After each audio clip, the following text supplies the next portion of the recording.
మా పిల్లలు ఏడాదంతా చదవలేదండి, మా పిల్లలు చదువుకోలేదని టిక్టాక్లో బిజీ అయిపోయారు, మా పిల్లలందరూ ఫేస్బుక్లో ఇన్స్టాగ్రామ్లో బిజీ అయిపోయారు.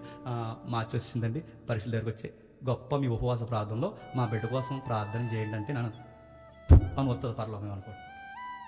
ఈడు సంవత్సరం అంతా ఏం చేస్తాడు? వీడికి సువార్త లేదు, బాధ్యత లేదు, సంఘం లేదు. వీడి కోసం వీడు ఏడాదంతా ఎరగదీస్తే ఆ ఎలగబెట్టిన వ్యవహారానికి ఇప్పుడు అంటే మనం గొప్ప మన కొడుకులు మర్చేసుకుని వాడి కోసం ప్రార్థన చేయాలి. దేవుని దేవా, ఈ బిడ్డకి మరి ఆన్సర్ సీటు పరలోకం నుంచి.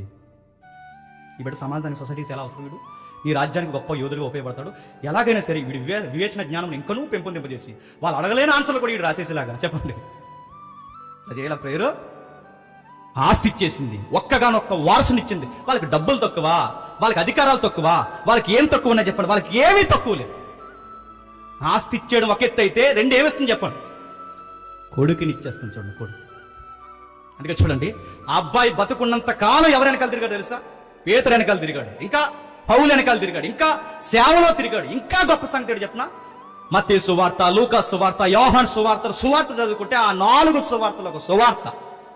మార్కు సువార్త ఏలబ్బాయే రాశాడు.